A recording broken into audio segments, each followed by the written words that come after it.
Assalamualaikum warahmatullahi wabarakatuh. Perkenalkan, nama saya Hapsari Amarta Pertiwi dengan NIM 2311090 dari mata kuliah Manajemen Keuangan Strategis kelas H. Di sini saya akan menjelaskan rangkuman materi pertemuan 1 hingga pertemuan 7 Manajemen Keuangan Strategis. Dimulai dari bab yang pertama mengenai pengenalan manajemen keuangan strategis. Sebelum kita mengetahui apa itu manajemen keuangan strategis, kita perlu mengetahui terlebih dahulu tujuan dari sebuah perusahaan. Tujuan didirikannya sebuah perusahaan adalah memaksimalkan nilai perusahaan. Caranya dengan memilih investasi yang optimal dan peluang pembiayaan yang memaksimalkan pengembalian dengan risiko yang minimum. Lalu, apa sih manajemen keuangan strategis itu? Manajemen keuangan strategik bagaimana mengalokasikan sumber daya yang langka untuk mengidentifikasi kemungkinan strategi di antara peluang yang bersaing dan mengambil tindakan untuk kemajuan peluang yang dipilih untuk mencapai tujuan yang telah ditetapkan. Lalu, mengapa sebuah perusahaan membutuhkan manajemen keuangan strategis? Karena adanya ketidakpastian yang tinggi, di mana manajemen keuangan strategis ini bertindak sebagai proses perubahan strategis untuk menghadapi ketidakpastian tersebut. Lalu tugas utama seorang manajer adalah penciptaan kekayaan dan penciptaan nilai tambah. Caranya dengan menghasilkan pengembalian uang tunai atau cash return yang lebih menguntungkan daripada yang tersedia di tempat lain. Tugas dari manajemen keuangan sendiri ada 3. Yang pertama, pengalokasian dana. Pengalokasian dana ini bisa dilakukan dengan investasi dan membayar kewajiban. Yang kedua ada controlling, dan yang terakhir ada setting the goals. Lalu keputusan manajemen keuangan itu ada 3 juga. Yang pertama ada keputusan investasi, yaitu pemilihan aset di mana dan akan diinvestasikan kemana oleh perusahaan. Nah, perusahaan itu dapat berinvestasi dalam aset berwujud yaitu seperti pabrik, bangunan, dan mesin. Dan aset tidak berwujud seperti goodwill dan paten. Lalu keputusan pembiayaan yaitu pemilihan bauran pembiayaan atau struktur modal dana dari pemilik gabungan dan pemberi pinjaman. Keputusan yang terakhir yaitu keputusan dividen, yaitu pemilihan alternatif yang tersedia dalam menghadapi keuntungan perusahaan. Selanjutnya, bab yang kedua mengenai tata kelola perusahaan. Jadi, tata kelola perusahaan adalah mekanisme untuk menangani konflik keagenan. Bagaimana caranya? Perusahaan terbebas dari berbagai praktik manipulasi, penyelewengan dana, penerapan penggelapan, dan sebagainya. Setiap diskusi tentang tata kelola perusahaan berupa sistem kontrol, peraturan, dan insentif yang dirancang untuk mencegah penipuan, yaitu konflik keagenan dan upaya untuk meminimalkannya. Contoh masalah keagenan adalah penghasilan tambahan yang berlebihan atau manajer tidak bisa bekerja serajin jika bisnis itu milik mereka sendiri. Peran tata kelola perusahaan yaitu mengurangi konflik kepentingan yang dihasilkan dari pemisahan kepemilikan dan pengendalian tanpa perlu membebani manajer dengan risiko perusahaan. Nah, pada teori agensi, manusia adalah homo economicus, di mana mereka cenderung ingin memaksimalkan kepentingan mereka semaksimal mungkin di setiap kesempatan.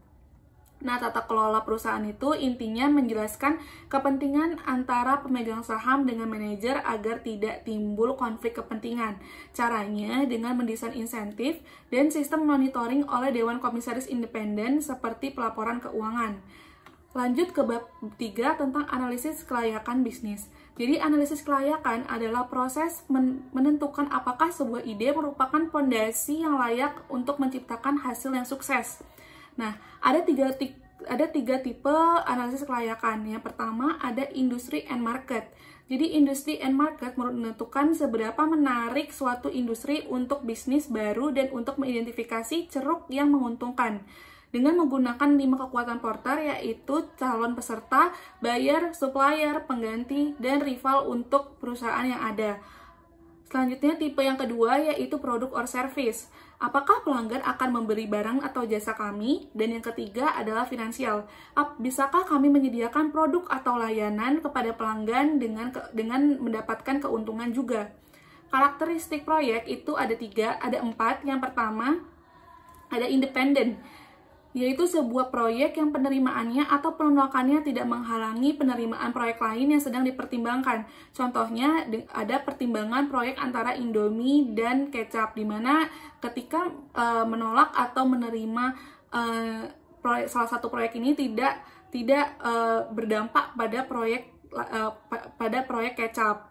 Lalu dependen ini sebuah proyek yang penerimaannya tergantung pada penerimaan satu atau lebih proyek lainnya. Contohnya, instalasi air hanya bisa dilakukan setelah instalasi listrik. Lalu yang ketiga ada mutually exclusive, yaitu sebuah proyek yang penerimaannya menghalangi penerimaan satu atau lebih proyek alternatif, di mana mereka ini saling meniadakan dan harus dipilih salah satu. Contohnya, maskapai penerbangan membutuhkan jet baru untuk rute baru. Nah, mereka itu dapat membeli jet dari Boeing atau Airbus, tapi mereka tuh harus memilih apakah mereka akan membeli ke Boeing atau Airbus. Dia bisa membeli di keduanya. Lalu yang keempat ada sequencing atau pengurutan, yaitu sebuah proyek yang berisi opsi untuk berinvestasi di proyek lain. Situasi di mana penerimaan satu proyek bergantung pada keberhasilan proyek lain. Contohnya, entertainment company dapat menulis film anak-anak, tapi harus nunggu untuk memperkenalkan lini mainan terkait hingga kinerja film dinilai. Nah, alat dalam menilai kelayakan bisnis itu ada dua, yaitu discount cash flow, yang terdiri dari Profitability Index, NPV, IRR, dan MIRR. Profitability Index atau PI itu mengukur manfaat per unit biaya dari investasi awal. Proyek dapat diterima jika PI lebih dari sama dengan 1,0 yang berarti NPV positif.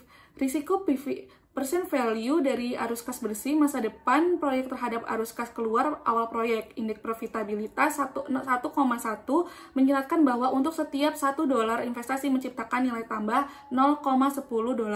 Lalu yang kedua ada NPV, present value inflow, cash inflow dikurangi present value outflow, cash outflow. Proyek dapat diterima jika NPV lebih dari sama dengan 0. Lalu yang ketiga ada IRR, atau tingkat yang menyamakan PV arus kas masuk dengan PV arus kas keluar, di mana NPV sama dengan 0. Terima proyek jika IRR lebih dari R, atau tingkat pengembalian yang diperlukan. Lalu yang terakhir ada MIRR, yaitu MIRR menghindari beberapa masalah IRR. Manajer ini menyukai perbandingan tingkat pengembalian dan MIRR itu lebih baik untuk ini daripada IRR. Jadi MIRR ini adalah IRR yang arus kas masuknya diasumsikan, digabungkan atau diinvestasikan kembali di WACC. Nah, jadi tools yang kedua yaitu non-discount cash flow, yang terdiri dari PBP atau payback period dan ARR. PBP ini berapa lama waktu yang dibutuhkan untuk memulihkan biaya awal sebuah proyek, di mana kriteria proyek adalah likuiditas. Lebih cepat, lebih baik karena lebih sedikit ketidakpastian tentang nilainya, atau dapat digunakan sebagai ukuran likuiditas, namun tidak mempertimbangkan arus kas keluar dari PBP. Pengembalian selalu menekankan likuiditas dan mengorbankan profitabilitas. Nah, masing-masing memerlukan estimasi arus kas yang diharapkan, umur proyek, dan tingkat diskonto yang sesuai, atau biaya modal. Nah, kelemahan utama dari semua teknik ini adalah data yang valid itu sulit diperoleh.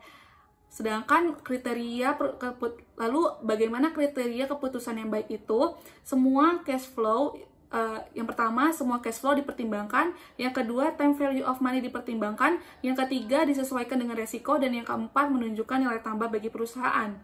Selanjutnya, bab yang keempat yaitu capital budgeting, NPV, VS, IRR. Jadi, masalah potensial di bawah mutually exclusive project adalah pemeringkatan proposal proyek dapat menimbulkan hasil yang kontradiktif yang dipengaruhi oleh skala investasi, pola cash flow, dan project cash flow. Nah, konflik IRR dengan NPV dalam proyek independen, IRR menghasilkan keputusan accept reject yang sama dengan NPV. Dalam proyek mutually exclusive itu peningkatan yang berbeda. Perbedaan antara IRR dan NPV bergantung pada asumsi masing-masing mengenai tingkat reinvestasi. Reinvestment rate assumption itu di mana NPV adalah mengasumsikan investasi di WACC, sedangkan IRR mengasumsikan reinvestasi pada IRR itu sendiri. investasi mana yang lebih baik bagi kebanyakan perusahaan dengan asumsi reinvestasi di WACC yang lebih baik dan lebih realistis. IRR melebih-lebihkan pengembalian yang diharapkan untuk proyek yang diterima karena arus kas yang diasumsikan diinvestasikan kembali pada IRR itu sendiri. Oleh karena itu, umumnya lebih besar dari tingkat pengembalian yang diharapkan sebenarnya. Lalu selanjutnya bab 5 mengenai capital budgeting di bawah kondisi ketidakpastian. Nah, penganggaran modal atau capital budgeting adalah sebuah proses menganalisis proyek dan menentukan mana yang akan diterima. Memilih antara investasi, memutuskan apakah akan mendanai proyek baru atau tidak. Perencanaan anggaran modal yaitu modal mengacu pada jangka panjang yang digunakan dalam produksi, dan anggaran modal dan anggaran adalah rencana menguraikan pengeluaran yang diproyeksikan, di mana risiko adalah ketidakpastian. Risiko adalah ukuran tinggi rendahnya keuntungan yang didapatkan. Fungsi dari penganggaran modal adalah proses yang digunakan perusahaan untuk memilih serangkaian investasi yang menghasilkan kekayaan menghasilkan kekayaan paling banyak bagi pemegang saham. Jadi pilihlah investasi yang manfaat marginalnya melebihi biaya marginal. Lalu pentingnya penganggaran modal itu, yang pertama ada melibatkan investasi sumber daya yang besar, tidak mudah dibalik, memiliki implikasi jangka panjang bagi perusahaan, dan melibatkan ketidakpastian dan risiko bagi perusahaan.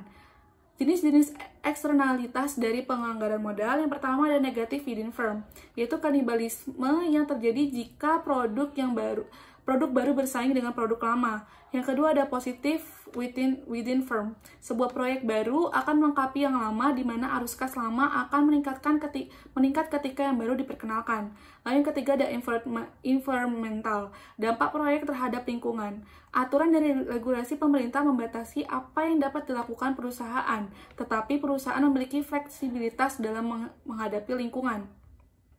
Selanjutnya, bab yang terakhir mengenai merger dan akuisisi. Sebelumnya kita perlu mengetahui terlebih dahulu apa itu restrukturasi perusahaan. Jadi, restrukturasi perusahaan adalah sebuah strategi di mana perusahaan mengubah rangkaian bisnis atau struktur kegunaannya untuk perubahan dalam lingkungan internal dan eksternal, kinerja organisasi yang buruk, kegagalan dalam strategi sebelumnya, dan kebutuhan keuangan atau arus kas. Bentuk restrukturasi perusahaan ada 5, yaitu merger atau penggabungan 2 atau lebih perusahaan tapi masih pada entitas masing-masing. Contohnya Goto, yaitu penggabungan antara Gojek dan Tokopedia. Lalu yang kedua ada akuisisi, yaitu pengambil alihan satu entitas menjadi satu entitas yang melakukan pengambil alihan. Yang ketiga ada aliansi strategis. Yang keempat ada menjadi perusahaan pribadi dan meningkatkan pembelian. Dan yang ketiga ada pengalihan. Alasan dilakukannya M&A adalah meningkatkan kekuatan pasar, yaitu sebagai hasil dari peningkatan ukuran perusahaan dari tingkat hambatan yang masuk. Yang kedua, risiko lebih rendah dalam pengembangan produk, di mana lebih mudah untuk memperkirakan hasil akuisisi dibandingkan dengan pengembangan produk internal.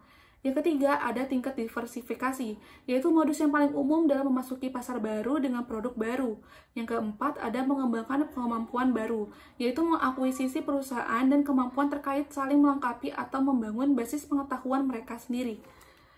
Sekian dari penjelasan pertemuan 1 hingga pertemuan 7, kurang lebihnya mohon maaf. Wassalamualaikum warahmatullahi wabarakatuh.